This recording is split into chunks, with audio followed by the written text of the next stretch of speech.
Olá, people! This is me, this is Giovanna. Sejam bem-vindos para um novo episódio de Chocolate História. Finalmente saiu. Gente, eu sei que é o que vocês mais gostam, mas é o que mais demora pra fazer. Foram basicamente 2 meses fazendo a pesquisa desse episódio.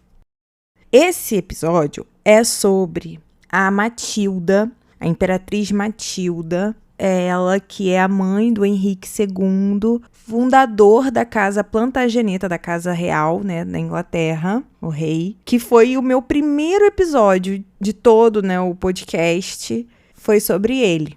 A minha ideia, né, na época que eu fazia faculdade, eu iria me especializar, iria fazer meu TCC nele, e aí foi a partir disso que eu comecei a fazer os episódios, a partir das pesquisas que eu já tinha feito dele. Então é o primeiro episódio de Chocolate História, e de certa forma eu tô fechando um ciclo. Óbvio que tem muito mais coisa pra ser falada sobre essa dinastia Plantageneta, sobre rainhas Plantagenetas, que é a base do episódio, né? As rainhas Plantagenetas, né? As mulheres Plantagenetas. Só que eu quero fazer outras coisas de história, pegar outros assuntos mais um pouco diversificados, falar um pouco sobre França, que é uma monarquia que eu também gosto muito. Enfim, vou seguir outros caminhos ali, pá. E eu falei, cara, mas antes de qualquer coisa, eu tenho que terminar a Matilda. Isso tava me consumindo por dentro. Vocês não têm noção de como tava me consumindo por dentro eu não terminar esse episódio. Só que, gente, é um episódio complexo. Por quê? Porque no meio do episódio tinha uma pedra no meio do episódio, mentira. Porque nós vamos falar de uma guerra civil profunda. E uma guerra civil que começou em 1139. Então, assim, eu precisei pegar várias nuances e não só falar da Matilda. Então, esse episódio, ele vai ser um episódio que vai englobar a guerra. Que, óbvio, tem tudo a ver com a vida da Matilda, qual ela participa, qual ela é uma das principais reclamantes do trono. Então, assim, é um episódio ainda sobre a Matilda, mas que agora vai envolver muitas outras coisas, muitas outras pessoas. Então, o que eu recomendo? Escutem a parte 1 sobre a Matilda, porque eu dou a introdução até começar a guerra. Sendo mais específica, eu dou a introdução até o primo da Matilda tomar o trono para ele. E aí, depois, eu falei que iria fazer um novo episódio, né, só focando na guerra, e é este que eu vos falo. Então, tem que escutar a parte 1, não tem como vocês escutarem esse episódio sem a parte 1, sendo muito sincera. Outra coisa que é importante, eu fiz a árvore genealógica dos descendentes do William o Conquistador, que é a matriz central da família, para justamente essa reivindicação ao trono inglês, tanto por parte do Estevão, quanto por parte da Matilda, como por parte, por exemplo, do Henrique II depois. E aí eu acho que pode ajudar vocês um pouco olharem essa árvore genealógica que eu fiz, que está lá no Instagram. E também, de que é importante, eu fiz um esquema sobre os apoiadores e as relações de apoio que ocorreram no período da guerra. Não é um esquema completo. Eu não estou trazendo aqui todos os apoiadores que a Matilda teve, todos os apoiadores que o Estevão teve, enfim. Não estou trazendo isso. Estou trazendo os principais apoiadores, né, os principais envolvidos no conflito. E aí eu fiz um esqueminha lá para vocês conseguirem se situar um pouco nos nomes e tudo mais. Então ficou bem maneiro. Então vão lá no Instagram ou no Facebook, né, que é @ElizabethMargot_, para vocês conhecerem e conseguirem associar cara a crachá. Basicamente isso, tá? Então é isso, vamos começar, sem muitas delongas. Então vamos lá, que tem muita coisa pra gente ver, pra gente falar, pra gente fazer e pra gente entender. Vambora!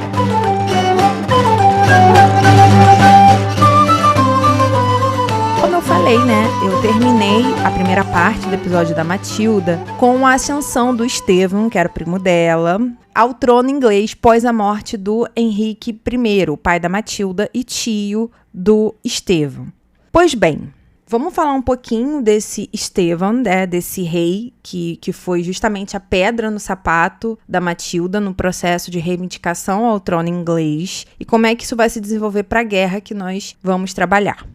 O que acontece? Em 1136, que foi, né, no caso, o ano seguinte da morte do Henrique I e da coroação do Estevão, o Geoffrey, né, ou Godofredo, que era o marido da Matilda, o segundo marido da Matilda, e pai de seus filhos, invadiu novamente a Normandia, porque eles já estavam num processo de rixa com o pai dela, da Matilda, né, o Henrique I, com relação ao ducado da Normandia. Então, por isso que eu falei que precisa escutar a parte 1. Porque senão eu vou ter que ficar reexplicando as coisas aqui, e não faz muito sentido. Então, sério, para esse episódio, escuta a parte 1 e depois volta. De coraçãozinho mesmo, assim. Porque vai ajudar e muito. Então, em 1137, o Estevão ele vai voltar ao ducado da Normandia, justamente buscando fazer uma aliança com Luís VI, que era o rei da França, onde o ducado da Normandia estava, contra a Matilda e o Geoffrey, né, o Godofredo. O Estevão, ele chega a formar um exército para tomar alguns castelos que a Matilda conseguiu adquirir, mas ele vai falhar em manter essa força unida. A maioria era mercenário e barões normandos, e aí acabou tendo uma divisão militar e uma deserção dos normandos, né? Fazendo com que o Estevão tivesse que desistir dessa campanha, né, de conseguir conquistar os castelos que a Matilda tinha conquistado. E com isso, o Estevão ele faz um acordo com o Geoffrey, com o marido da Matilda, né? Prometendo pagar 2.000 marcos por ano em troca de paz nas fronteiras normandas. Então, foi um acordo de trégua da guerra que eles estavam enfrentando. A reivindicação, de um lado, né, da Matilda e do Geoffrey, e o Estevão tentando manter o ducado da Normandia para ele. Então, entra-se esse acordo de trégua e fala, olha, eu, Estevão, pago para você não ficar invadindo minhas fronteiras, tudo bom? O Geoffrey aceitou, a Matilda vai com ele, mas isso não se mantém por muito tempo, tá? Mas depois a gente volta para cá. O que acontece? O Estevão, ele vai ter considerável e estável, vamos dizer assim, apoio dos nobres ingleses, dos nobres anglo. Vai ter apoio do Papa e também do rei da França, que ele fez aliança. Então, assim, o Estevão, ele conseguiu pegar o trono para si, da Inglaterra, e, ao mesmo tempo, conseguiu ter um apoio considerável, ou seja, um número interessante de pessoas que o apoiavam, e de forma estável. Então, isso fica muito claro pra gente que, apesar dele não estar na linha direta do trono, ele conseguia a força e a legitimidade, por ser descendente de William Conquistador, para estar ali e conseguia governar muito bem. E aí a gente entra num outro lado da família. Isso está lá na árvore genealógica. Por quê? O tio materno da Matilda, ou seja, o irmão da mãe dela, era David I, rei da Escócia. O David, ele invade o norte da Inglaterra após a morte do Henrique I. Ele era próximo do Henrique I, então isso também foi um dos motivos, mas ele fica meio que indignado e defendendo que tinha direito a algumas terras ali no norte. É basicamente isso que ele faz, de primeira. Porém, o Estevão consegue trazer uma trégua dentro desse conflito com o David I. Já no país de Gales, vai estourar uma nova revolta, liderada por Baldwin de Rivers, que é o primeiro conde de Devon. País de Gales é um assunto complicado, até hoje, dentro da Inglaterra, no sentido de que eles são parte do território, mas eles têm a própria língua, eles têm costumes diferentes da Inglaterra por padrão. Então, País de Gales, ainda mais no início dessa Inglaterra, dessa unificação inglesa, lá em 1100 e pouquinho, era uma região de intenso conflito e de intensa força bruta, no sentido de que ou os reis ingleses estavam dominando na força bruta, ou a gente tinha essas revoltas mais fortes. E no caso aqui, foi o Baldwin de Rivers que conseguiu iniciar essa nova revolta contra o Estevão. Ele foi, de fato, um dos primeiros nobres anglo-saxões, como a gente chama, né?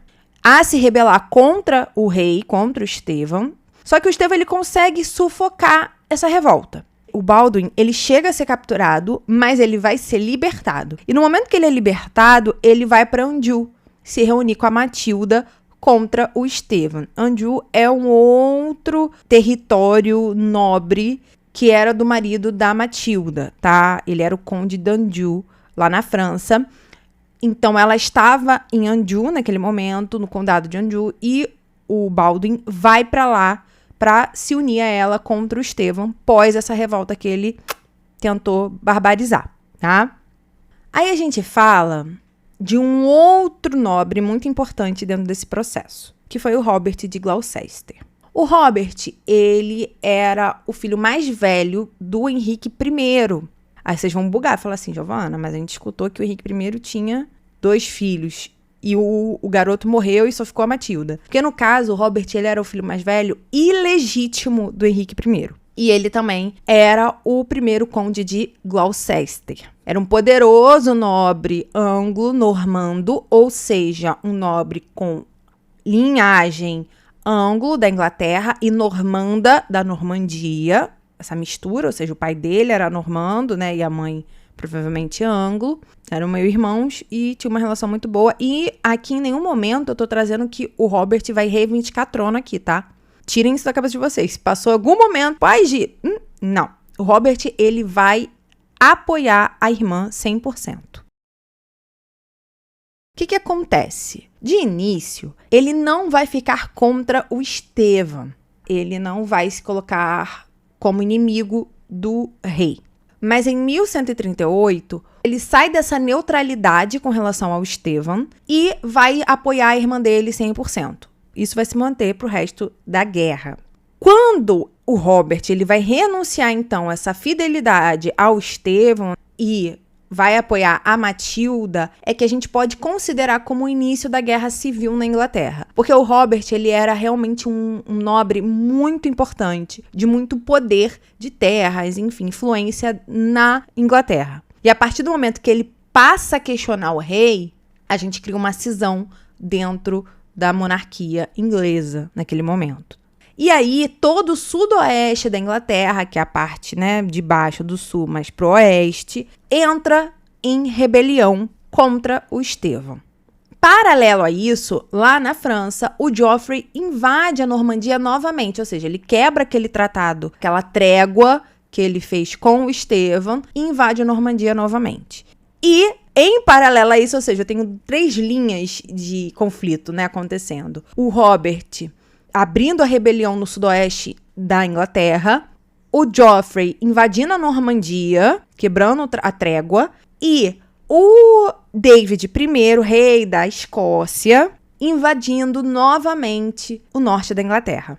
No caso do David I, ele chega a fazer de novo um acordo de paz com o Estevão, pois o David acaba perdendo uma batalha, né, que a gente pode chamar da Batalha de Standard, mas o David consegue manter os territórios que ele conquistou na Inglaterra.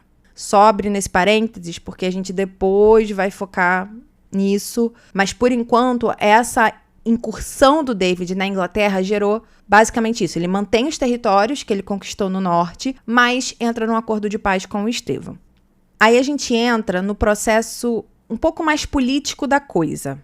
Desde 1135, que foi quando o Henrique I morreu, a reivindicação ao trono feita pela Matilda estava perdendo um pouco de força. Mas em 1138, isso volta com força total. E aí a gente vê, né, essa culminância aí na Guerra Civil. Essa Guerra Civil vai ser chamada de anarquia. Eu vou explicar melhor sobre o nome da anarquia, sobre o porquê desse nome e tudo mais, no fim do episódio. Acho que, para a linha do tempo, para a quantidade de acontecimento, é melhor explicar sobre esse termo no fim.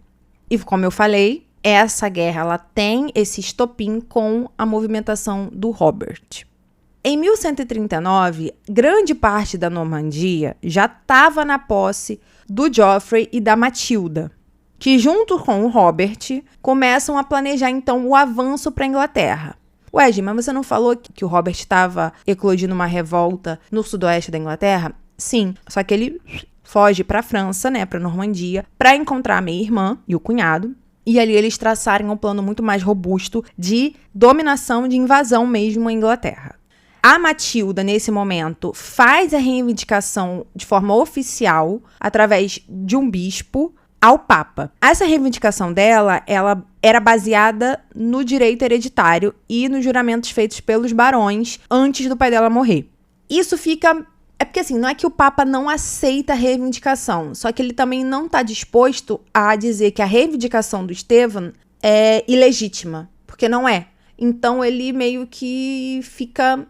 se resolvam aí, eu tô meio que fora dessa, sabe? Mas é importante a gente entender que a Igreja de Roma não vai estar interferindo diretamente no conflito. Porém, a Igreja Católica da Inglaterra vai estar interferindo. E aí esse é um ponto bom pra gente conversar, porque é a mesma igreja, óbvio, é católica ainda, a gente não teve reforma de Henrique VIII ainda, nada disso. Mas a gente não pode negar que as administrações regionais, elas acabam tendo maior autonomia e maior poder de se posicionar nesses quesitos. E é isso que a gente vai acabar vendo acontecer ao longo de toda a guerra. Não é só agora no início, nem no fim, nem no meio. É ao longo de toda ela. Por exemplo, em 1136, ou seja, um ano depois do Estevão ter subido ao trono, ele vai prometer devolver as posses da igreja tiradas pela coroa. Porém, essas posses já estavam sob controle de nobres. Então, ele ficou num impasse, dou ou não dou. Ao mesmo tempo a isso, o Estevão vai começar a retirar terras e castelos de bispos que ele via como ameaça ou apoiador da Matilda. Então, ele, em 36, fala que vou devolver as terras para vocês, igreja, só que ao longo desses anos, né, até mais ou menos 39, ao invés dele devolver, ele passa a retirar mais terras e castelos dos bispos da Inglaterra. Qual a justificativa? Ah, porque vocês são bestes da Matilda, porque vocês não me obedecem e tudo mais. Justamente indo contra a essa promessa que ele fez de devolver. Então, o Estevão, ele, no primeiro episódio, a gente já falou sobre isso, ele teve apoio do clero quando ele subiu ao trono, até porque o irmão dele era um bispo. Mas, com isso, ele passa a deixar o clero descontente, inclusive o irmão, que vai cobrar explicação. Com isso, o Estevão, ele acaba com a ameaça militar que os bispos tinham, porque ele está tirando as terras, está tirando os castelos, mas ele também perde apoio desse grupo, de forma homogênea. A grande maioria acaba parando de apoiá-lo, e os que apoiam estão meio assim com ele. Pô, cara, tu tá vacilando. Tipo isso, entendeu?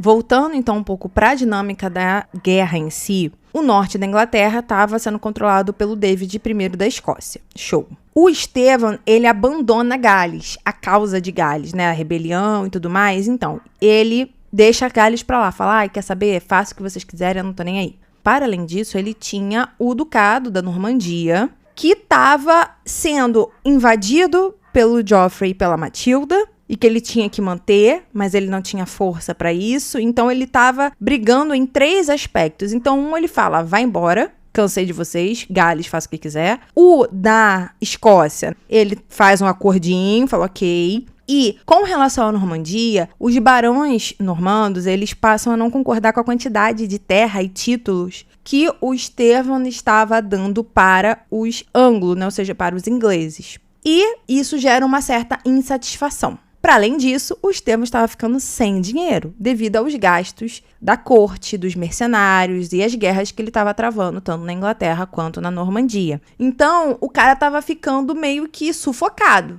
Estava ficando difícil para ele. Mas ele queria continuar com o poder na Inglaterra. E era por isso que ele estava dando terras e títulos aos homens leais a ele na Inglaterra, para justamente garantir ainda mais esse apoio e fortalecer também as fronteiras inglesas. Principalmente porque da Normandia o negócio já estava ficando mais para lá do que para cá, pro Estevão.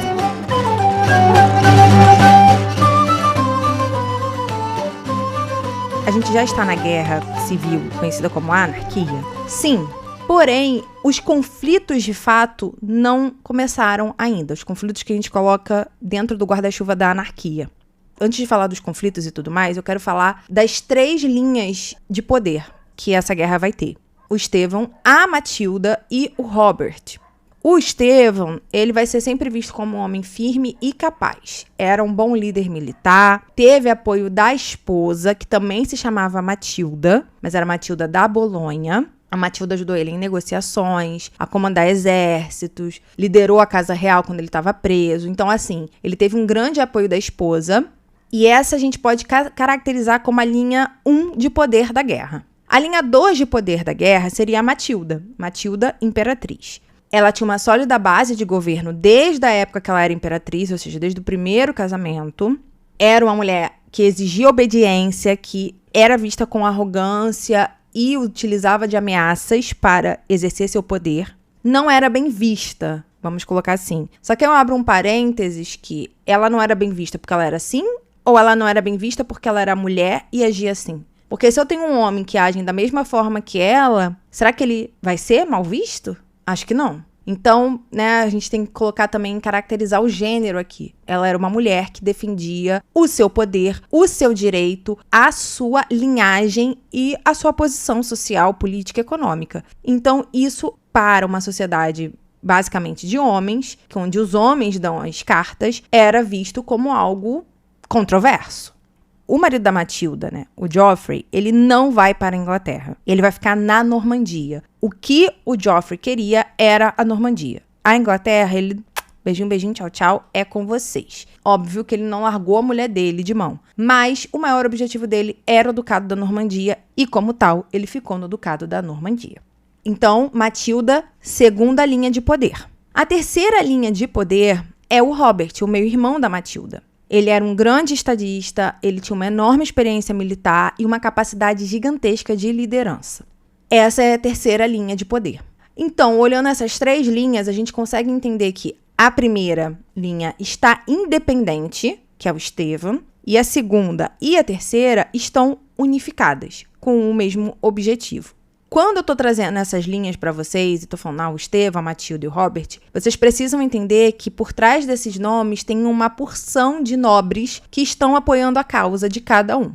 Nobres vindos do Robert, nobres vindos da Matilda e nobres vindos do Stephen. Por isso que eu falei do esqueminha que eu fiz para vocês lá no Instagram, que isso fica um pouco mais claro, vocês vendo esse pequeno esqueminha que eu fiz. Entendeu? Para entender que o poder central estava nessas figuras, porém a gente tinha um poder periférico que nutria, que alimentava a briga do poder central. E que provavelmente não existiria a briga do poder central se esse poder periférico não estivesse presente. Por quê? Porque a Matilda ela não tem um exército da Inglaterra ou da Normandia, não é assim. Ela tem um exército que são os homens dos seus vassalos, ou seja... No termo da suzerania e vassalagem, onde ela é uma nobre acima e eu tenho nobres inferiores que fazem homenagem a ela, que criam uma relação de fidelidade, esses caras têm que ir atrás quando ela pedir para lutar e etc. Então, é uma relação, é uma rede de favores e de fidelidades que envolve esses três nomes e que vai envolvendo outros e outros nomes. Sempre focando em quê? Em nobres que têm servos e que vão botar esses servos para lutar. A Matilda tem servos, o Robert tem servos, o Stephen tem servos. Todos têm servos. E os nobres deles também têm servos e aí sucessivamente. Antes de começar a falar dos eventos da guerra, eu acho que é interessante a gente falar das táticas utilizadas na guerra. As campanhas militares que ocorreram na Guerra Civil, né, ou no período que a gente conhece como anarquia, vão ser campanhas militares de desgaste ou guerra de atrito. Então, por exemplo, eu tenho o X... e eu tenho o Y. X e Y são oponentes e estão brigando. O X tenta desgastar o Y até que o seu oponente, né, até que o Y, entre em colapso, com perdas de pessoas, perdas de suprimento, de equipamento e da sua própria moral. Quando isso acontece, o X invade as terras do Y. E como é esse desgaste, né? O que caracteriza esse desgaste? Sitiar. A ideia principal era sempre sitiar castelos, torres dos inimigos, né, fazendo cercos lentos. Quando eu boto lentos aqui, é no sentido de longos cercos, para justamente buscar matar os opositores de fome, né, acabar com os suprimentos, com os equipamentos. A gente tem que entender que não tem água encanada lá, não tem esgoto, então onde é que a gente vai jogar esse excremento? Se a água acaba, onde é que a gente vai buscar? Porque a gente está preso nesse castelo, a gente está preso nessa fortaleza, nessa torre. Então, para vocês entenderem que a ideia era justamente estressar esse adversário ao máximo ali, confinando ele num lugar para que ele não aguentasse mais e se entregasse. E aí ocorresse a invasão das terras. Também ocorriam muita construção de túnel para justamente transpassar essas muralhas dos que cercavam, né, os adversários para eles entrarem. Não era como esses filmes medievais que o nego vai em cima da muralha, bota escada, faz e acontece. Não. A ideia era ou sitia ou pressiona para esse cara não aguentar ficar confinado aqui, ou a gente vai por baixo. A ideia de ataque direto, batalhas campais eram ideias de guerra que era evitada nesse momento. Com isso, então eu vou ter o surgimento de um número considerável de construções de novos castelos e de novas fortificações, tanto do lado do rei Estevão, quanto do lado da Matilda e do Robert. E algumas dessas construções não tinham, né, autorização real. E aí um ponto interessante, porque de fato, a Matilda vai pedir para o Estevão para ela construir um castelo? Não, ela vai construir um castelo, ela vai construir uma torre, ela vai construir uma fortificação. Mas isso também acontecia do lado do Estevão, no sentido de que precisavam de uma construção o mais rápido possível, então não vamos fazer todo o processo legal de pedir autorização real, vamos construir e é isso.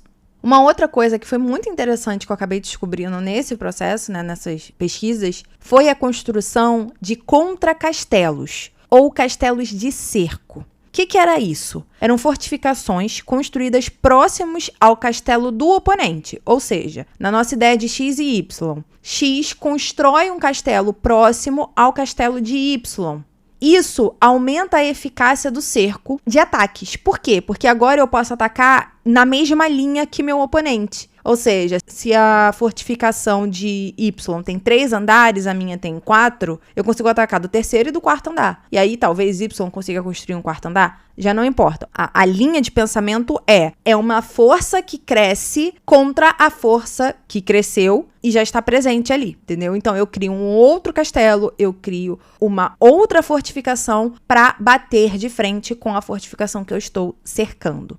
E eram construídos para uso temporário, não tinha a ideia de deixar para a posteridade. Então eram materiais, de certa forma, mais fracos, né? Não era uma estrutura maior e melhor, como se fosse uma fortificação normal sendo construída. E no fim, eles eram destruídos ou pilhados, né? Ou seja, roubados, quando acabava ali o cerco e aquele conflito local. Já os membros desse exército, seja do Estevão, da Matilda ou do Robert, eram divididos em basicamente 3 grupos. Os cavaleiros da família Regis, né, o que a gente pode chamar de familiares, que era justamente o residente interino ou um visitante familiar da casa real, né? Era um membro da família que não necessariamente era de sangue, mas que estava estritamente relacionado a essa família. Pode ser um primo distante, mas pode ser um nobre ali que tem essa relação tão próxima que acaba sendo considerado da família. Esses cavaleiros da família Regis eram as bases das campanhas, ou seja, as bases dos exércitos. E a partir deles a gente começa a ver os outros 2 grupos, que são os recrutamentos feudais, como eu expliquei para vocês, ou seja, pessoas, servos que eram convocados pelos nobres locais por um período de tempo limitado para poder lutar ali naquele conflito. E também o último grupo, que eram os mercenários, que eram homens pagos, que não tinham relação de fidelidade, nem relação próxima com os nobres, enfim, e sim que eram pagos para lutar no conflito e não tinha limite de tempo de serviço, além de serem mais habilidosos, porque esse era o trabalho deles. Mas aí, esse é um ponto legal, se alguém oferecesse mais dinheiro para eles, eles iriam. Eles não ficariam necessariamente presos à relação com esse ou aquele outro nobre. Quem paga mais, eu tô indo. E agora, finalmente, nós chegamos aos eventos da Guerra Civil, do período conhecido como anarquia. Vocês verem como é que o negócio andou pra gente chegar até aqui. Mas vamos lá. Gente, o conflito, como um todo, vai ser dividido em fase inicial, segunda fase, impasse, fase final e paz, né? Quando de fato acaba o conflito. A fase inicial, ela vai ocorrer aí de 1139 a 1140. Como eu falei com vocês lá no início, o Baldwin the Rivers, ele vai para a Normandia fugido porque se revoltou contra o Estevão. E aí eles organizam o plano, papapá, e então o Baldwin sai da Normandia e vai com o objetivo de capturar um porto na Inglaterra para receber as tropas da Matilda. Porém, ele acaba sendo forçado a recuar, ou seja, ele não consegue conquistar um porto para receber essas tropas. A Matilda, ela acaba sendo então convidada pela madrasta, que a gente pode chamar de rainha viúva, que era a segunda esposa do pai dela, do Henrique I, a desembarcar em Arundel, que é ali justamente no sudoeste da Inglaterra. No dia 30 de setembro, a Matilda e então seu meu-irmão Robert chegam com 140 cavaleiros. A Matilda fica no castelo de Arundel e o Robert vai para Bristol e Wallingford para conseguir apoio e se unir com Miles de Gloucester, outro nobre que também havia renunciado à fidelidade que tinha jurado ao Estevão. O Estevão, sabendo disso, ele vai sitiar a Matilda lá no castelo de Arundel. Porém, ele aceita uma trégua que é proposta pelo seu próprio irmão, pelo Henrique de Blois, que era já nessa época o abade de Winchester. E então o Estevão libera a Matilda e permite que ela vá encontrar então seu meu irmão Robert. Pior do que isso, ela é escoltada até encontrar o irmão dela. Ela é, barbarizada ali, levam ela quase como, rainha. Aí você fala, Gi, não faz sentido nenhum o cara, depois, de tudo que a gente tá falando, liberar a Matilda. Então, a gente tem 3 opções para essa trégua, para essa liberação e escoltamento da Matilda até encontrar seu irmão Robert. A primeira é que o castelo de Arundel era um castelo realmente muito impenetrável. Ou seja, era muito difícil conseguir penetrar no castelo de Arundel. E então, o Estevão entendia que iria ter muitas baixas para poder dominar ali, conseguir prender a Matilda. E, em paralelo a isso, enquanto ele estava tentando prender a Matilda, quem estaria livre? O Robert. Então, por entender que não conseguiria conquistar aquele castelo e tudo mais, ele libertaria a Matilda para que ela fosse encontrar o irmão e aí os dois trabalhassem juntos de novo. E aí ele conseguiria focar nos dois juntos. A segunda opção é a ideia do cavalheirismo, Dizem, que ele era conhecido por ter uma personalidade cortês e generosa. E aí ele, não querendo envolver mulheres, liberou a prima. E a terceira opção, a terceira via, era que o Estevão não via a Matilda como sua principal rival, e sim o Robert. E aí eu não tô querendo trazer aqui com relação a gênero, não. Querendo trazer aqui com relação a poder e influência. Por quê? O Robert, ele era um nobre de extrema influência e poder na Inglaterra. Então, aqui, eu não tô olhando para reivindicação, mas eu tô olhando para quem tem maior chance de conseguir dominar o conflito. No caso, a Matilda, ela estava vindo da Normandia. O Robert, ele já, apesar de ter vindo com a irmã, ele já tinha terra ali, ele já era um nobre, e um nobre muito bem consolidado ali na Inglaterra. Então, pode ser por isso também que ele entendeu que soltar a Matilda não faria diferença, porque ele deveria focar principalmente, o primeiro das tropas do meu irmão dela, que era o Robert. Então, quando a Matilda e o Robert se encontram, eles passam a controlar todo o sudoeste da Inglaterra, indo mais ou menos de Oxford até a Cornualha. Vou botar um mapinha para vocês com as cores certinhas que vai fazer vocês entenderem mais ou menos a extensão disso. A Matilda ficou em Gloucester e o Robert em Bristol. O Estevão, ele ataca um outro castelo que era defendido pelo Brian Fitzcombe. Porém, o Miles de Gloucester ameaçou tomar Londres. Então, o Estevão retorna para Londres para proteger a sua capital. Então, novamente, é aquele momento que a gente tem que entender que o Estevão está lidando com várias frentes de batalha. Porque o Robert e a Matilda conseguiram estruturar de uma forma que parecia que o Estevão estava sempre sendo atacado por vários ângulos. Entendeu? Vendo toda essa situação, o Henrique de Blois, o irmão do Estevão, vai tentar gerar um acordo de paz. Numa conferência de paz em Bar, ele reúne os representantes do Robert e da Matilda e os representantes do Estevão.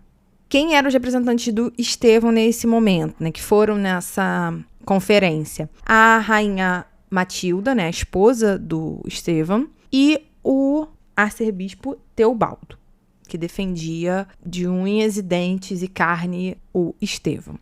Essa conferência de paz, esse acordo de paz rolou? Saiu? Deu certo? Não. Foi um fracasso, ninguém chegou a conclusão nenhuma, acordo nenhum, e é vida que segue, porque, no caso, guerra que segue, porque daqui não saiu nada de bom para resolver o conflito. Nesse processo todo, a gente tem um cara chamado Ranulfo, que vai ser o 4º conde de Chester. E o que acontece? O Ranulfo, ele vai ficar bem feliz por ter perdido terras lá no acordo do Estevão com o David, o rei da Escócia. E com isso, o Ranulfo ele vai passar a apoiar a Matilda. Justamente o quê? Reivindicando seus direitos sobre as terras que foram acordadas entre o Estevão e o David da Escócia. Então, o Ranulfo, ele vai reivindicar os direitos dele sobre o castelo de Lincoln, que era um ponto fundamental na disputa mesmo, né, na guerra. E é a partir desse momento que a gente inicia a segunda fase da anarquia, que vai durar de 1141 a 1142, e que começa com a Batalha de Lincoln, justamente porque é uma batalha que ocorre ao entorno do castelo de Lincoln. Nós temos, então, de um lado as forças de Estevão e do outro a de Robert e Ranulfo. O Estevão, ele vai perder a batalha e vai acabar sendo preso nesse momento. Ele fica preso no castelo de Bristol e no início ele fica em boas condições, ele é bem tratado e tal, mas depois ele passa a ser acorrentado, passa a comer menos, então passa a ter ali uma posição de prisioneiro mais desfavorecida. Tendo o Estevão, então, preso no castelo de Bristol, o que a Matilda faz? Vou organizar minha coroação. Agora eu sou rainha da Inglaterra e ninguém vai me parar. Conhece aquela música? Agora eu tô solteira e ninguém vai me segurar daquele jeito. Então, no caso seria, agora eu sou rainha e ninguém vai me segurar daquele jeito. Então, ela foi com tudo para Londres para justamente começar a organizar todo o processo de rainha da Inglaterra. O Henrique de Winchester, vamos usar esse termo, eu acho que vai ficar mais fácil, porque senão toda hora eu vou ter que ficar falando Henrique de Winchester, porque ele era o bispo de Winchester, era abade de Gloucester, enfim. Então, Henrique de Winchester, que era o irmão do Estevão, apoia a Matilda agora. Agora o menino mudou a casaca, virou a casaca. E aí ele vai fazer um acordo com ela para ter um maior controle sobre os assuntos religiosos na Inglaterra. O arcebispo Teobaldo e os seus apoiadores vão até o Estevão, lá em Bristol, no castelo de Bristol, para saber a opinião dele. Eles perguntam, pô, e aí, tu acha que a gente deve apoiar a Matilda? Aí o Estevão vira e fala, pô, cara, acho prudente, eu tô preso aqui. Ela vai se coroar. Não dá para vocês ficarem contra, né? Senão daqui a pouco a mulher acaba com vocês. E aí alguns desses apoiadores do Estevão, então, passam a apoiar a Matilda nesse processo de mudança de governo. Os que não a apoiaram, ela excomunga. Ela faz isso, fala assim, ó, vocês não podem mais, tá? Tô expulsando vocês aqui da igreja. Tipo isso. Então, assim, apesar do clero e dos nobres em geral terem aceitado a ideia da Matilda como a rainha, o Estevão ainda tinha apoiadores que não se bandearam pro lado dela. E a rainha Matilda, a esposa do Estevão, tinha bastante força e não ia deixar a sua xará virar rainha assim do nada. Então ela acaba pressionando Londres, né, com a sua força militar, a rainha Matilda, a esposa do Estevão, e a própria cidade começa a se revoltar contra a Matilda, imperatriz. Nesse meio do caminho entra um novo nobre, que se chama Geoffrey Mandeville, que era o senhor da Torre de Londres e que tinha ali começado a apoiar a Matilda. Com a cidade, a população de Londres indo contra a Matilda e ao Geoffrey Mandeville, com as forças da outra Matilda, da esposa do Estevão, também ali pressionando, a Matilda e o Geoffrey fogem para Oxford, que é conhecido como uma cidade murada. Em paralelo a isso, o Geoffrey, lá da Normandia, o marido da Matilda, né, o Plantageneta, avança de forma mais efetiva sobre a Normandia, para tentar ir com mais força no domínio daquele território. Então, assim, eu estava tendo a Matilda conseguindo tomar o poder, porém, a esposa do Estevão, que também se chamava Matilda, ela vai ser fundamental para justamente manter a causa do Estevão ativa e os apoiadores dele unidos. Se não fosse por ela, provavelmente a Matilda teria conseguido ser coroada rainha e aí provavelmente teria seguido. Mas a esposa do Estevão fala, não, aqui eu não vou deixar não. E aí, meu filho, é briga de mulher boa pra caramba, que é muito legal, entendeu? Eu gosto disso, eu gosto quando as mulheres vão e falam, aqui não. Ai, muito bom. Nesse meio do caminho, o Henrique de Winchester, né, o irmão do Estevão, rompe com a Matilda. E aí ele vai e volta a apoiar o irmão, se unindo à cunhada, a rainha Matilda. o Robert e a Matilda sitiam o Henrique de Winchester no castelo dele. Nesse processo, a rainha Matilda, esposa do Estevão, cerca o Robert e a Matilda. E aí, nesse processo, eu tenho... Engraçado, né? Tá engraçado. Por quê? Eu tenho o Henrique no castelo, aí eu venho o Robert e a Matilda e sitiam o Henrique, irmão do Estevão. Aí vem a rainha Matilda, esposa do Estevão, né, cunhada do Henrique, e fala, vou cercar vocês também. Então tá um cerco dentro do cerco, entendeu? E nesse momento a Matilda escapa, mas o Robert, né, o seu meu irmão, acaba sendo preso. E aí nesse processo, onde o Robert está preso e o Estevão está preso também, começam a se ocorrer tentativas de acordo de paz, mas ambos os lados não estavam dispostos a ceder. Então, o que resulta é simplesmente a troca dos dois líderes. O Estevão é devolvido, né, para a esposa e o Robert é devolvido para a minha irmã, né? Os líderes aí voltam para suas respectivas linhas de defesa. Após, então, essa troca dos presos, o Henrique de Winchester reafirma, então, a legitimidade do irmão, né, e o coroa de novo, para, reforçar a posição de rei da Inglaterra que o Estevão tinha. E, consequentemente a isso, o Estevão vai cercar a Matilda lá em Oxford, mas ela consegue escapar de novo. Entre 1143 a 1146, a gente entra no período que nós vamos chamar de impasse. Nesse momento, algumas coisas acontecem que vale a pena pontuar antes da gente seguir cronologicamente. Em 1144, o Geoffrey Plantageneta, né, o marido da Matilda, finalmente acaba sendo declarado Duque da Normandia. Ele finalmente consegue conquistar a Normandia como um todo. E o Luís VII, que já era o novo rei da França, o reconhece como Duque.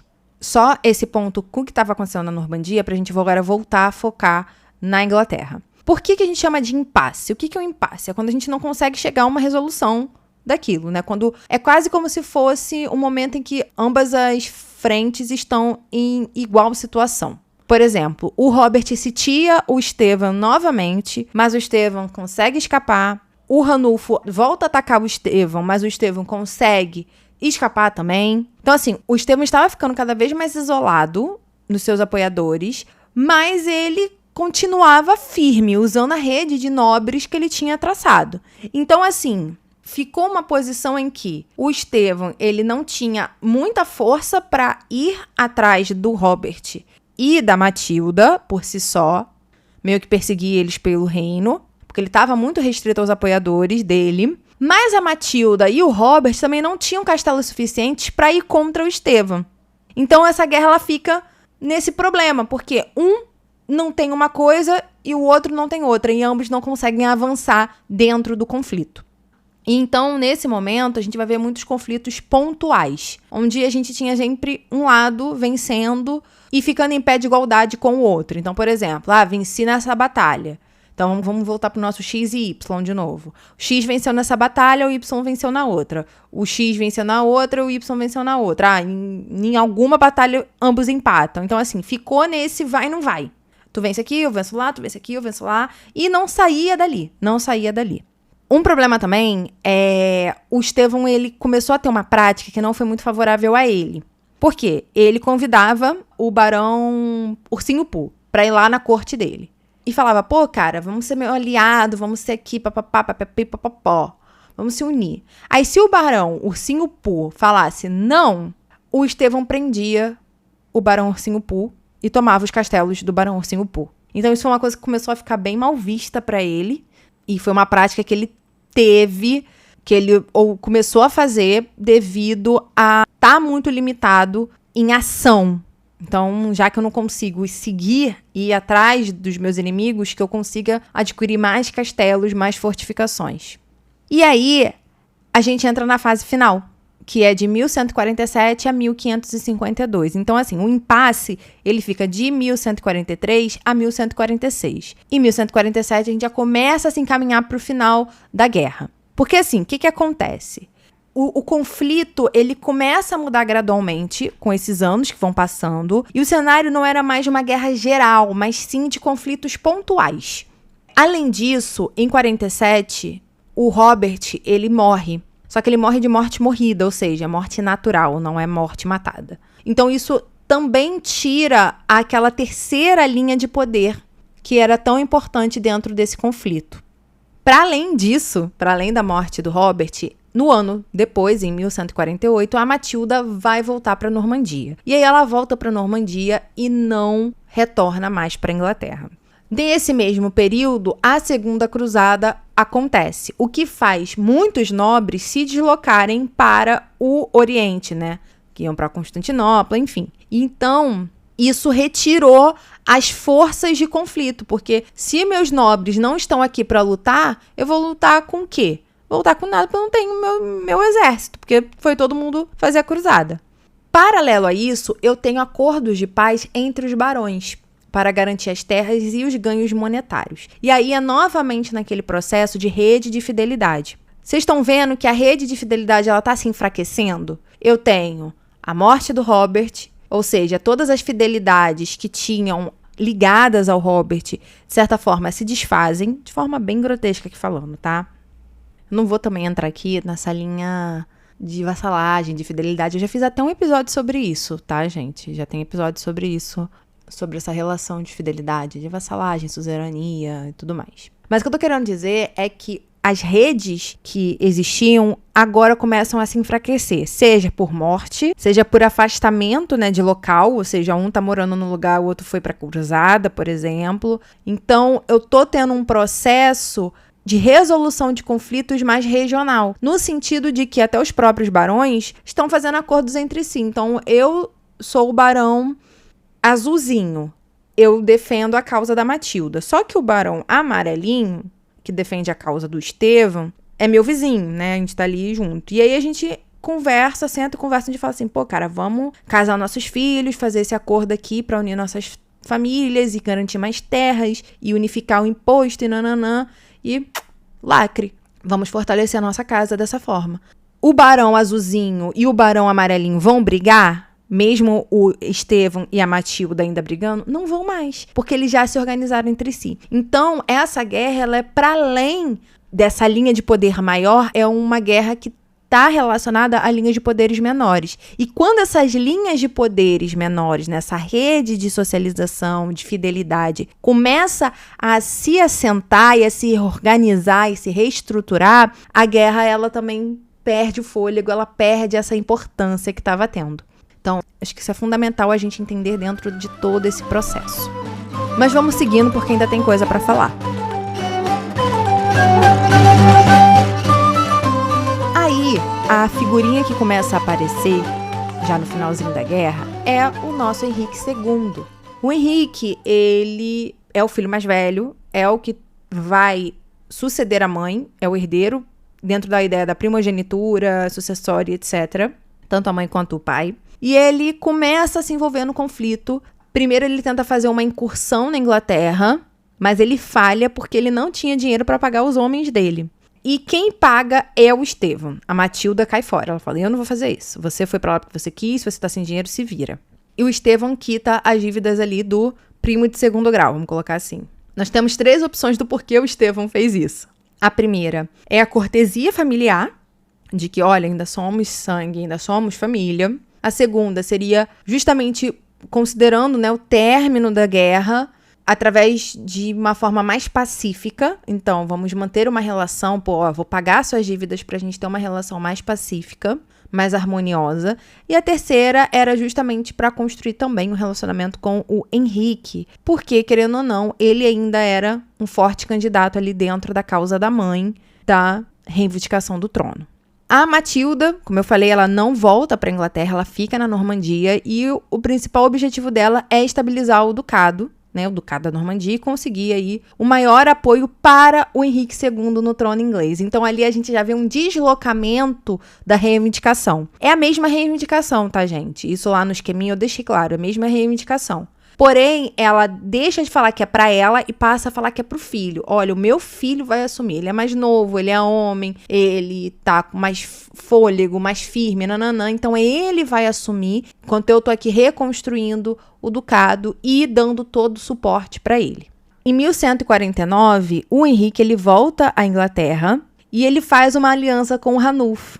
Então ambos vão tentar atacar York lá no norte, mas o Estevão consegue desmontar o plano e o Henrique volta para a Normandia. Em 1150, ou seja, no ano depois, o Henrique é nomeado, então, Duque da Normandia por seu pai. Na França tinha esse costume de fazer a sucessão em vida, não no período, vamos colocar, moderno, tá? Mas no período ali medieval, tinha esse costume na França, né? O pai, em vida, passa para o filho o título que é seu. Na Inglaterra isso não acontece. E aí, nesse momento, o Henrique II ele começa, de fato, a crescer como líder, a aparecer mais. Principalmente depois que ele casa com a Leonor de Aquitânia, que o faz ter mais terras, mais aliados ali na França e reforça a sua causa ao trono inglês.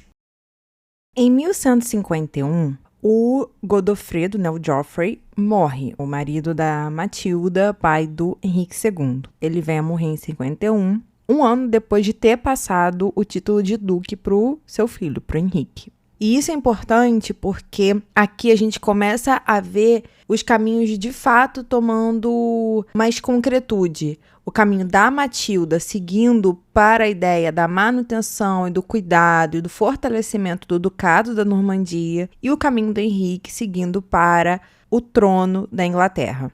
E uma coisa que eu já comecei a falar, mas aí parei um pouquinho, agora vou voltar, é sobre a questão de sucessão e a questão familiar como um todo nesse período. Porque assim, o Estevão, ele tinha filhos. Tinha até 2 meninos, 2 homens. Então assim, ficou incerto pro Eustácio, que era o filho mais velho do Estevão, se ele herdaria o trono ou não. E aí uma coisa que eu trouxe para vocês antes é a questão da passagem do título, que na França ocorre em vida, mas na Inglaterra não. No caso, o Estevão queria passar a coroa em vida para o filho dele, para o Eustácio, mas isso não foi muito bem visto e não foi aceito na Inglaterra. O arcebispo Teobaldo se recusa a fazer tal ato, né, a fazer tal coroação. E, além disso, o Estevão estava com uma relação abalada com a igreja, por causa dos privilégios e direitos que o Estevão tirou do clero inglês. Nesse momento, até interessante trazer, o Estevão e o Eustácio chegam até a aprisionar o arcebispo Teobaldo para pressionar essa passagem da coroa de um para o outro. E o arcebispo Teobaldo teve que fugir e tudo mais. Mas, gente, vamos lá. Questão familiar. Vamos olhar agora como um todo. E no Instagram vai ter o post com a árvore genealógica, então vai ficar mais claro para vocês verem. Mas assim, tudo que a gente está falando, seja do lado da Matilda quanto do lado do Estevão, é família. Eles são primos. Então, assim, os filhos deles também são primos de segundo grau. Aí já começa os graus, né, diminuindo a linhagem sanguínea, mas ainda assim é tudo em família. Então, não era um problema, como não foi um problema, o Estevão assumir e depois do Estevão o Henrique assumir. Porque ainda assim estava se trabalhando com o homem, né, assumindo que era a principal defesa, né, primogenitura masculina, mas que se manteria na família. Então, não era um problema, sabe? Eu acho que isso tem que ficar meio claro, porque todos tinham legitimidade ali. O ponto era quem conseguiria manter o ramo, né, a linhagem mais forte e preponderante e se perpetuando, melhor dizendo, no trono. No caso aqui, a gente tem a linhagem do Estevão, que está com ele, mas que não demonstra força o suficiente para conseguir suplantar a reivindicação do Henrique II. Tá? Tô trazendo esses parâmetros porque agora a gente começa a ver justamente isso se delimitar mais, ok? Então vamos seguir. No período de 1153 a 1154, a gente pode chamar de um período da paz, que é onde a paz começa a ser construída, né? Ou seja, onde o conflito de fato está se encaminhando para um acordo de paz. Em 53, o Henrique II ele volta à Inglaterra e vai ser apoiado pelo Ranulfo e pelo Hugo Bigot. Também nesse momento, o Robert de Belmont vai trocar de lado. Então ele deixa de apoiar o Estevão e passa a apoiar o Henrique II. E o clero inglês passa a sinalizar certo apoio para o Henrique, mas ainda mantendo o apoio para o Estevão. A ideia do clero era buscar um tratado de paz do que tirar um do trono e botar o outro. Isso não era o objetivo. O objetivo era realmente buscar um acordo de paz entre ambos os lados. O Estevão e o Henrique queriam continuar batalhando, né? A batalha que a gente pode chamar de aberta, que é um campo de batalha. Mas já os nobres e os clérigos já não estavam mais nessa vibe, como eu fui trazendo para vocês ao longo de todo o episódio, como o conflito vai caminhando, né? Então, chega nesse momento, o clero e principalmente os nobres já não querem entrar nesse processo de guerra de novo. Então, aí ocorre o Tratado de Wallingford. É um acordo de paz que acaba de vez, finaliza o período que nós chamamos de anarquia, que foi onde aconteceu todas essas guerras. E o que esse tratado traz? O Estevão vai ficar no trono até falecer e o rei que o sucederia seria o Henrique. Então, volta para o link da questão da família. O ponto aqui não é legitimidade, o ponto aqui é quem consegue ter força no seu ramo familiar para perpetuar o trono dentro da sua linhagem familiar. No caso, o Estevão não consegue essa força para manter o trono com seus filhos, com os seus descendentes. Então, vai para o ramo da Matilda, que é o Henrique, porque ali a força se perpetuou, seja com o Ducado da Normandia, seja com as alianças políticas, enfim, bélicas e etc. Essa é a dinâmica que ocorre nessa transferência de poder e nesse acordo de paz entre o lado do Estevão e o lado do Henrique. Esse tratado, ele vai ser selado com um beijo de paz. A gente pode chamar de beijo santo. Ocorreu na Catedral de Winchester, onde o tratado foi de fato proclamado e tudo mais. E esse beijo de paz, esse beijo santo, foi entre o Henrique e o Estevão. Os dois se beijaram. Isso era uma prática muito comum para selar esse tipo de tratado. E aí, nesse momento, o Henrique ele vira o filho adotivo e sucessor do Estevão, além de, claro, prestar uma homenagem ao rei Estevão. O Eustácio, que era um lado mais fraco e não tinha favoritismo, e se tinha era muito fraco, fica furioso e vai para casa. Ele vai para as terras dele com o intuito de quê? Formar uma força contrária ao que estava acontecendo para reivindicar o trono para si. Porém, ele morre um mês depois, de morte morrida, ou seja, morte natural. Já o filho mais novo do Estevão, que eu falei que o Estevão tinha pelo menos 2 filhos, que se chamava William, prestou homenagem ao Henrique II e renunciou à sua reivindicação ao trono, mantendo como condição as suas terras seguras. Ou seja, ninguém invadiria suas terras, ninguém iria contra ele.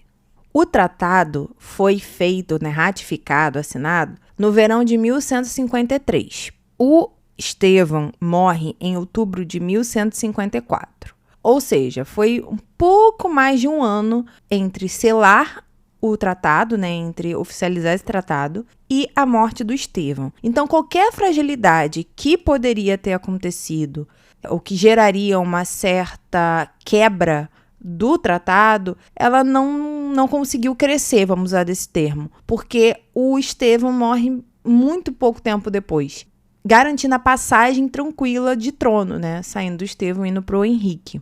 E aí, com isso, a gente finaliza todo o processo desse período que nós chamamos de anarquia, Eu já tenho episódio do Henrique II, então, assim, não vou adentrar no reinado dele, não é meu objetivo. É meu objetivo aqui continuar falando mais algumas coisas sobre esse período e depois trazer mais alguns pontos sobre a Matilda, porque foi ela o ponto inicial de todo esse episódio, de toda essa história. Mesmo não estando agora em evidência aqui, a situação tendo sido resolvida de forma masculina, vamos usar esse termo, a Matilda foi a grande centralizadora das reivindicações e de muitas movimentações que ocorreram nesse período. Se não fosse ela, o Henrique não conseguiria virar rei. Isso é fato. Ela garante a passagem do trono para o filho. Ok? Então vamos lá.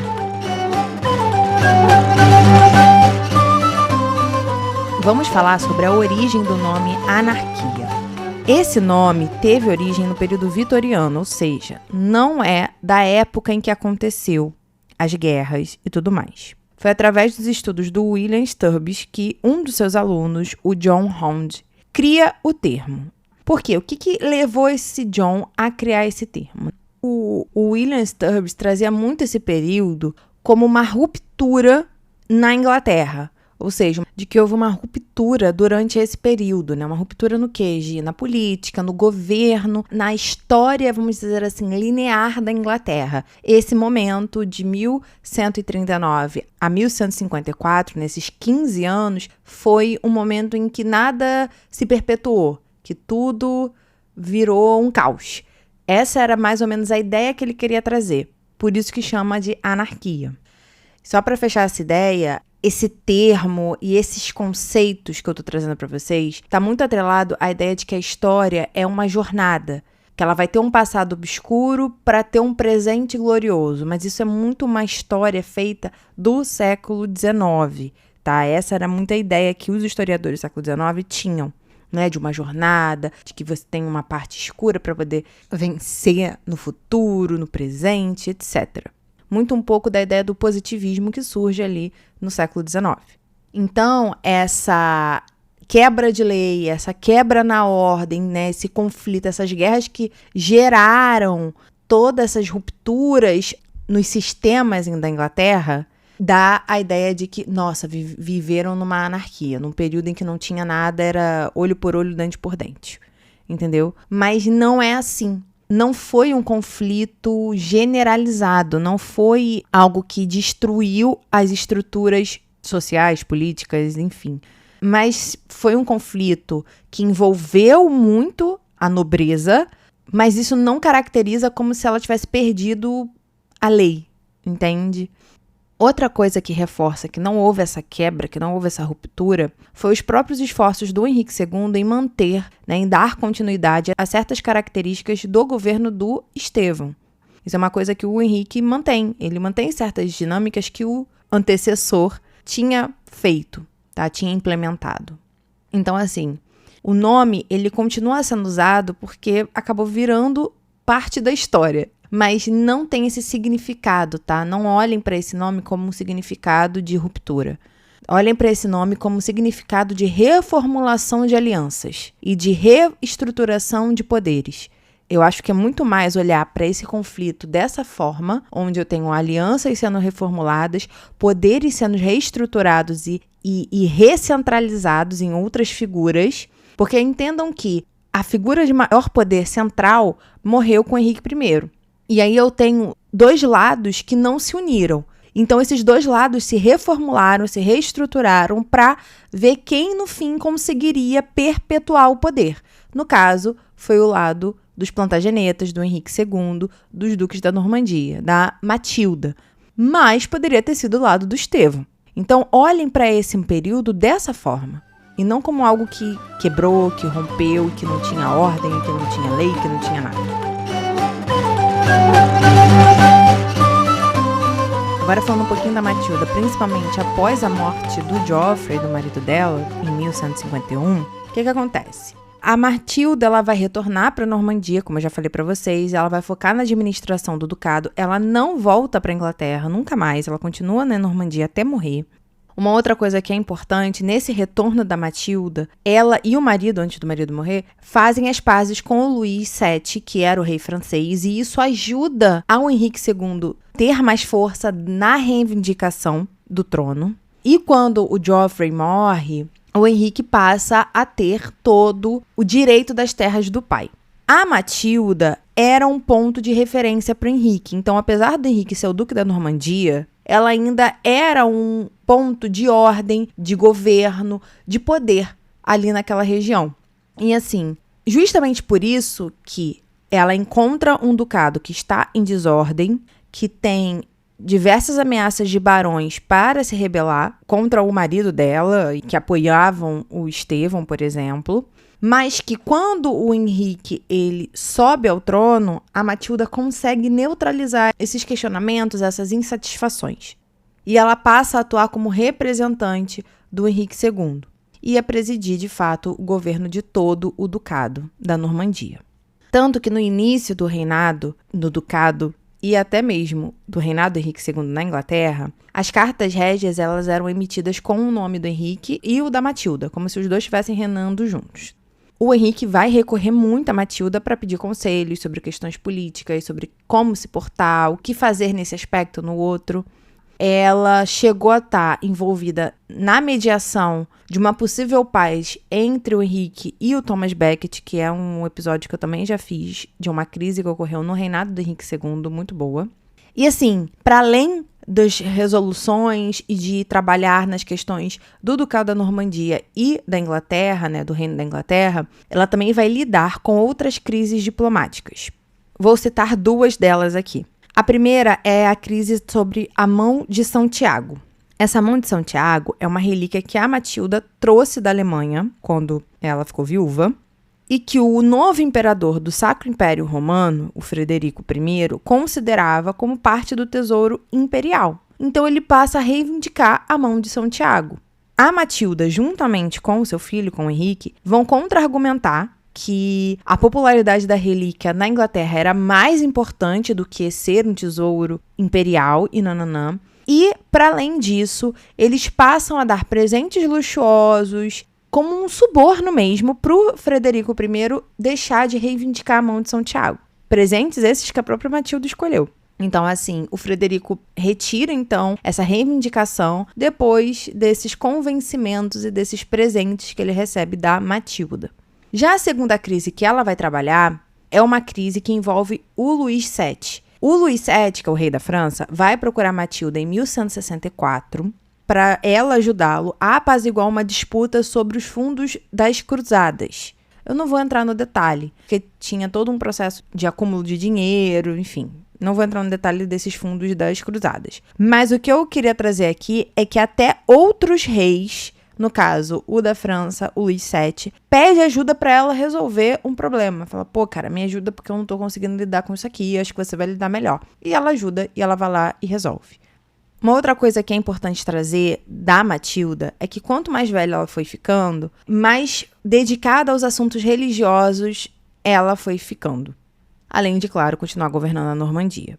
A Matilda tinha um grande carinho e proximidade com o filho dela mais novo e queria que o Henrique invadisse e desse a Irlanda pro Guilherme, pro filho mais novo dela, né? Pro caçula. O que o Henrique negou, claro, obviamente, mas chama a atenção essa preferência e esse pedido, porque mostra, acho que um pouco também, a visão da Matilda do poder que eles tinham, de tipo, não, você pode ir lá invadir a Irlanda e conquistá-la pro seu irmão. Sabe, o Henrique, não, peraí, não vou fazer isso. Mas olha como ela já se entendia no mundo, né? Como ela se portava no mundo. O Henrique resolveu esse problema dando muita terra pro irmão, tá? Mas assim, é interessante, eu quis trazer pra gente conseguir tangibilizar a visão dela de posição, de mundo e de reivindicação. Na velhice, ela acaba ficando mais calma, porque antes ela era conhecida muito como pertencente a uma linhagem de tiranos. Isso foi descrito por um cronista francês, o Monte Saint-Jacques. E acho que foi uma coisa que eu já trouxe ao longo do episódio. Será que se ela fosse homem, ela teria sido vista como alguém de uma linhagem, entre aspas, de tiranos? Ou ela só é vista dessa forma porque ela é uma mulher que se colocou, que se posicionou e que usou o poder e fez muito bom proveito disso. E sabia usar o poder e tinha poder. É isso que eu gostaria que vocês fizessem esse balanço ao longo de todo esse episódio. A Matilda, ela morre em Rouen, uma cidade no Ducado da Normandia, em 10 de setembro de 1167. A riqueza que ela tinha vai ser toda dada para a igreja. Ela vai ser sepultada sob o altar-mor da abadia de Bec-Hellouin. O epitáfio do seu túmulo, ou seja, o texto que fica no túmulo da pessoa, era o seguinte, abre aspas, grande por nascimento, maior por casamento, maior em sua descendência, aqui jaz Matilda, filha, esposa e mãe de Henrique. Eu amei essa frase. Eu queria terminar o episódio com ela, mas eu tenho mais algumas coisas para falar. Mas assim, eu acho que resumiu tudo que ela foi. Grande por nascimento, maior por casamento e maior em sua descendência. Porque assim, aqui eu não quero retirar o poder dela, da mulher Matilda. Mas eu também quero que vocês entendam que é através desse poder que ela emanava que os homens conseguiram fazer muitas coisas. Seja por casamento, seja por nascimento. A gente pode trazer os exemplos disso. O segundo marido dela só consegue virar duque da Normandia porque ela era a esposa dele. E porque ela o ajudou. O filho dela só consegue virar rei da Inglaterra porque ela era mãe dele, porque ela lutou por isso. Então, assim, para além de ser um meio, ela também é um ponto que emana poder. E que os seus, no caso, seus filhos, marido, enfim, utilizam-se para poder se perpetuar como duques, reis, etc. Mas sem retirar a soberania dela, sem retirar a nobreza dela. Falando um pouquinho do túmulo dela, antes de eu entrar no ponto que eu acho que vai fechar essa ideia, o túmulo da Matilda foi danificado em 1263 por um incêndio e vai ser restaurado em 1282, na mesma abadia. Porém, em 1421, o exército inglês destrói a abadia, né, acaba destruindo o túmulo dela, e só em 1684 os seus restos mortais vão ser recuperados e vão ser sepultados na abadia que tinha sido reconstruída. E um novo caixão, óbvio. Napoleão, isso já em 1800 e blauzinho, Napoleão destrói essa abadia e aí os restos da Matilda se perdem. Mas em 1846, eles vão ser encontrados e sepultados na Catedral de Rouen, onde estão até hoje. Tá? Ou seja, ela não está mais enterrada no lugar que ela foi originalmente enterrada. E passou por algumas perdas no caminho, até finalmente descansar em paz na Catedral de Rouen. E aí, para fechar, eu acho que é legal trazer os títulos que ela usava. E por que eu esperei para trazer isso no fim? Porque eu acho que isso conecta com a frase que estava no primeiro túmulo dela e também exemplifica e materializa quem era a Matilda e a força que ela tinha. E o que eu quero trazer com esse episódio: exaltar mulheres fortes que viveram ao longo da história e que não necessariamente foram exaltadas ou são exaltadas. O título de imperatriz vai elevar a posição social e política da Matilda, ponto. Tanto que ela utiliza esse título o resto da vida. Ela usava o selo nas suas cartas como Matildes Dei Gratia Romanorum Regina, que basicamente significa Matilda pela graça de Deus, rainha dos romanos. Ou seja, ela se coloca ainda como rainha, né, no caso imperatriz do Império Romano Germânico. Na guerra ela vai usar o título de Henrici Regis Filia, que significa basicamente filha do rei Henrique. E por que ela usa esse título? Porque ela tinha o objetivo, né, de enfatizar a reivindicação dela, a coroa, né, como uma reivindicação hereditária, vinda de pai para filha, ou seja, de parentes até masculinos, unindo-se, né, à descendência mista dela, anglo-saxônica e normanda, se colocando como única herdeira do seu pai e usando os termos da hereditariedade e da primogenitura como seus grandes alicerces da reivindicação à coroa. Ela também vai usar um título chamado de Domina Anglorum, que basicamente se chama Senhora dos Ingleses. O que ela tinha com esse objetivo? Reforçar a posição dela como senhora, ou seja, superior, e reforçar o poder temporal que ela tinha. Eu sou a senhora dos ingleses, eu tenho direito a essa terra porque a minha posição é superior a todos vocês. Vocês são abaixo de mim, porque eu sou sua senhora. Por que ela é sua senhora? Porque ela é filha do rei Henrique. E também, para além disso, é uma imperatriz. Estão entendendo como é que ela utiliza das posições que ela foi adquirindo na vida, enfim, para reforçar e sacramentar, ratificar o poder que ela tinha e o poder que ela exercia e o poder que ela queria ter e continuar tendo? Uma outra coisa que eu achei muito legal é que a Matilda já chegou a se autodenominar femme soli, que é basicamente uma mulher que age sozinha. Isso, gente, isso demonstra justamente essa independência, essa autonomia, essa força de poder que ela tinha e que se colocava para além do marido, para além do pai, para além dos filhos. Entende? Foi o que eu falei, ela é um ponto de poder, ela é um ponto que emana poder e que os outros absorvem isso. Mas ela, por si só, já emana seu próprio poder. Quando ela volta para Normandia, ela para de usar o título Senhora dos Ingleses. Ela já não está mais lá, ela já está com outras ideias, com outras pretensões, buscando que quem vire o Senhor dos Ingleses é o filho dela, não mais ela, né? E no período que ela viveu na Normandia até sua morte, a casa real que ela mantinha ficou menor e geralmente se fundia com a do Henrique, quando os dois estavam em Rouen. A Matilda apoiou diversas abadias na Inglaterra e na Normandia, né, dando dinheiro, dando doações, enfim. Se dedicou muito a ordens religiosas durante toda a sua vida e também se dedicou muito à Virgem Maria. E aí, para fechar, eu separei uma frase sobre ela, que diz o seguinte: o consenso geral é de que ela era orgulhosa, ou pelo menos muito consciente do alto status de uma imperatriz. Então, assim, a Matilda ela vai possuir essa grandeza autocrática e a crença, e uma enorme crença moral pela sua causa, pela causa que ela defendia. E eu acho que eu tô ficando repetitiva, mas eu só quero reforçar o poder que essa mulher tinha noção que tinha e o poder que ela usava. Ela sabia que ela tinha poder e ela usava ele. É isso que eu quero deixar claro aqui. E aí, novamente, eu vou abrir só a discussão de novo, mas acho que isso a gente consegue ver ao longo do episódio. Se Matilda fosse um homem, muito do que foi falado contra ela ou que não foi dado devido valor a ela, não teria acontecido.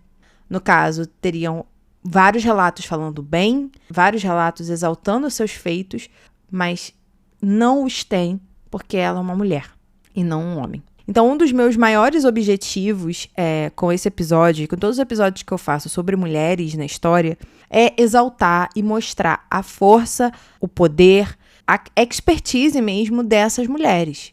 E o que elas fizeram de bom e perpetuaram ao longo da vida e do mundo com suas histórias. Esse é o meu maior objetivo, principalmente quando eu falo das mulheres na história.